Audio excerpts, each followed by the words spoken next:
Pelo visto não vai ser só o Subaru que vai sofrer bastante nesse arco, o Garfield também, pelo visto. No primeiro episódio já mostrou que ele não estava muito bem na cabeça. Agora, nesse episódio, e eu só digo pra vocês, isso é só o começo. Ainda vai ter muitas outras vezes onde ele vai ter esse tipo de cena, onde a cabeça dele vai estar uma bagunça. É sério, esse aqui é só o começo. Não só pro Garfield, mas também pra vários outros personagens, inclusive o Subaru. Mas então, hoje eu vou falar do episódio 3 da terceira temporada de ReZero, que junto do episódio 2, agora realmente voltou a ser ReZero, né? Porque tá todo mundo sofrendo, então sem enrolação, bora começar com esse vídeo. O episódio começa exatamente de onde parou o segundo, que foi quando o Regulus, ele acabou salvando a Emília da Sirius e também simplesmente disse que a Emília seria a esposa dele. Não só a esposa dele, mas ela faria parte das várias esposas deles. Eu não lembro o número que ele falou, mas eu acho que era número 79, por aí o número. E como também se isso não bastasse, ele chega falando pra caramba, cara. Sério, na novel, ele já falava muito. E pelo visto eles quiseram mesmo passar isso pro anime. Porque esse cara não cala a boca. Chega um momento em que tu só fica desesperado pra mandar ele ficar quieto logo. Mas infelizmente ele é poderoso, então não dá muito pra fazer isso. A Sirius, ainda puta da vida, querendo desesperadamente matar a Emília, fica também muito brava com o Regulus, porque ele tá se metendo no caminho dela. E no fim aí só fica dois malucos discutindo, porque um fala sobre direitos e a outra só realmente a gente não sabe qual que é o problema dela mesmo. Então, aproveitando o momento, o Subaru acabou usando uma nova magia junto da Beatrice, que é o EME. Que eu também não entendi muito bem a explicação, mas isso acabou ajudando ele a meio que deixar o Regulus com a guarda baixa. E aí ele acabou usando a mão invisível dele, que ele chama de providência invisível. Ele conseguiu acertar, mas não adiantou de muito. Porque por mais que tenha acertado, o Regulus não sentiu praticamente nada. Além de que o Subaru também não dominou essa técnica. Ele usa só uma vez e ele já fica todo se doendo no chão. E como se isso não bastasse, ainda tem o Regulus dizendo, tendo a pachorra de dizer, de que ele só quer ter a Emília como sua esposa por conta do rosto dela. Ele nem ao menos sabia qual que era o nome dela, ele só soube porque o Subaru disse. E aí tu já fala, tá, não, ele definitivamente não pode ficar com a Emília. Tu já viu que ele é um superficialzinho de merda. Mas, pra completar ainda mais a loucura, a Sirius, que ela já tava morrendo de raiva, começa a ficar muito feliz. Porque ela viu o Subaru usando a providência invisível. E na cabeça dela, se a pessoa tem a providência invisível, então essa pessoa é o Betelgeuse. Sim, ela acha que o Subaru é o Betelgeuse. Desculpa se eu tô falando errado, eu não lembro como é que fala o nome dele. E cara, nem o Subaru já tava mais entendendo. Porque tinha o maluco do Regulus querendo ter a Emília como esposa por conta do rosto dela. Tinha a Sirius, porque ela já mostra que não tava muito bem. E ela ainda acha que ele é o Betelgeuse. Então assim, ele já não tava entendendo mais nada. E antes que ela causasse mais alguma destruição ali, eles acabam olhando pra cima porque acabou meio que tendo um sinal. E esse sinal seria pra eles saírem dali e irem fazer o que eles vão fazer. E eles só saíram dali porque era o que estava escrito no gospel deles. E eles acabam levando tão a sério as palavras do gospel que eles simplesmente deixaram as obsessões deles de lado. E o Regulus, para se despedir do Subaru, simplesmente com uma pedrinha estoura a perna do Subaru. E como a Sirius ainda estava conectando todas as pessoas ali por perto, todas as outras pessoas em volta também acabaram tendo a perna estourada. E a coitada da Beatrice, que não foi afetada, só conseguiu ficar desesperada enquanto curava o Subaru e olhava horrorizada em volta. Simplesmente terminando de um jeito bem desesperador. E tudo que infelizmente o Subaru consegue fazer é infelizmente desmaiar.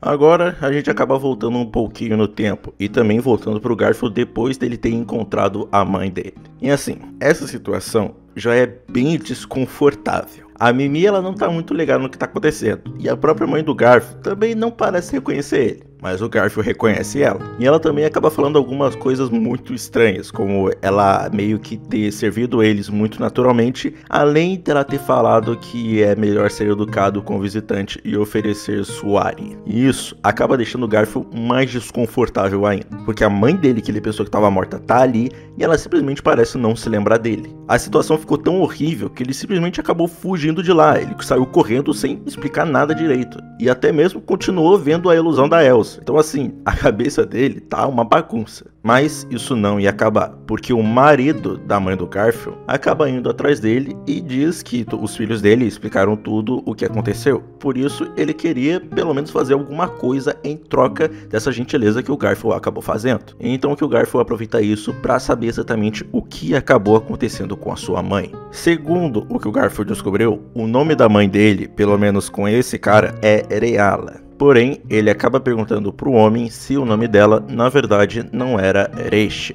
Então, vendo que o Garfield ele tem alguma ligação com a sua esposa, esse homem acaba explicando de que há mais ou menos 15 anos atrás, ele acabou encontrando Arisha em um deslizamento. Porém, quando ele a encontrou, ela estava sem memórias. Ou seja, ela esqueceu de praticamente a vida dela inteira antes daquele deslizamento, inclusive do próprio Garfield. Por isso mesmo que ela não estava reconhecendo ele. E a situação que o Garfield acaba sendo colocado é uma grande merda, porque esse tempo todo ele pensou que a mãe dele estava morta, mas na verdade ela estava viva. Ok, um motivo para tu ficar feliz. Mas ela simplesmente não lembra dos próprios filhos dela. E o pior ainda, ela criou uma família inteira. Se o Garfield simplesmente fosse lá e acabasse jogando a bomba de que ele é um filho dela de muito tempo atrás, isso poderia dar alguns problemas. Por isso, com uma cara muito relutante, ele revela de que realmente não tinha nenhum envolvimento com ela, o que com certeza o cara deve ter visto que era mentira, mas decidiu respeitar ele não falar a verdade. E para acabar mais ainda com a cabeça do Garfield, a mãe dele acaba indo até eles e entrega alguns suéres para ele. E aí não dá, ele simplesmente fica muito mais triste ainda, porque ele, além de não poder simplesmente revelar pra mãe dele que ele era filho dela, ele simplesmente tá vendo a mãe dele agir toda feliz assim, cara. O cara não pode simplesmente se meter na vida dela. Então depois deles se despedirem da Arisha e também do marido dela, o Garfield e a Mimi acabam indo pro telhado de uma casa, onde lá o Garfield tá claramente prestes a desmoronar a qualquer momento. E a Mimi, percebendo isso e sabendo de que tinha alguma coisa estranha acontecendo, ela acaba se oferecendo pra deixar o Garfield desabafar. Inclusive ela até mesmo acaba se declarando pra ele, dizendo que ela estava apaixonada por ele. O que não faz muito sentido, porque eles mal se conhecem, né? Mas eu não vou entrar em muitos detalhes sobre isso, porque esse não vai ser o foco aqui. O foco mesmo é essa cena triste e também linda que o Garfield acaba tendo. E é mais do que compreensível que ele simplesmente só queira chorar nesse momento. No dia seguinte, o Garfield ele já tá bem melhor do que antes. Ele tá até mesmo, como ele disse, um pouquinho mais sentimental. Ele acaba tendo algumas cenas bem fofinhas com a Mimi. Mas esses momentos tranquilos claramente não podiam durar muito, pois simplesmente do nada, usando um mecha, uma garota acaba se autodeclarando a bispa da luxúria Capela Emeralda Lugnica.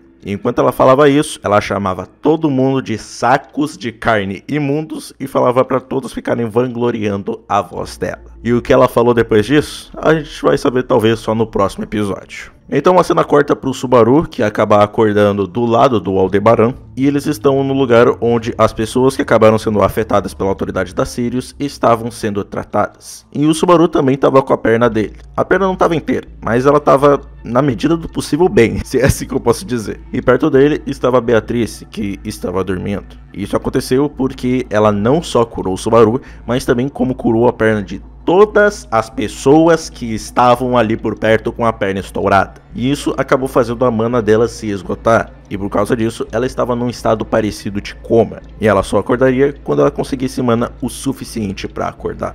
Aliás, junto deles também estava o Félix, que seria uma ajuda muito boa. Afinal, ele é o melhor médico do mundo. Depois de ter acordado, o Subaru acaba se encontrando com a Crush, a Anastasia e também com o Wilhelm, onde eles acabam atualizando do que estava acontecendo. Bom, além dele descobrir que não tem só 2 arcebispos como 3, eles também acabam explicando de que as 4 torres de controle acabaram ficando sob o comando dos arcebispos, que colocaram algumas bandeiras para demonstrar que eles estavam no controle daquilo. E tem um pequeno problema, porque essas torres de controles têm algumas comportas, e se essas comportas forem abertas, a cidade de Pristela seria inundada em um instante. E assim, tem bastante água em volta. Então eles estavam com praticamente quase todo mundo na palma da mão deles. Além disso, um pequeno adendo para uma cena suspeita. Quando a Anastasia, ou a Crush, não me lembro muito bem, vai falar da Capela, o anime simplesmente dá esse enquadramento aí no Al, que ele acaba dando uma coceira no elmo dele. Assim, eu não sei muito das cenas que foram cortadas dele, mas também sei de algumas coisas estranhas sobre o Al. Então assim, eu tô de olho em cada movimento que ele fizer. É bem assim comigo. Depois disso, a Anastasia acaba explicando de que os arcebispos queriam os restos mortais de uma bruxa que dorme nessa cidade. E é então que ela acaba explicando mais uma vez de que Pristela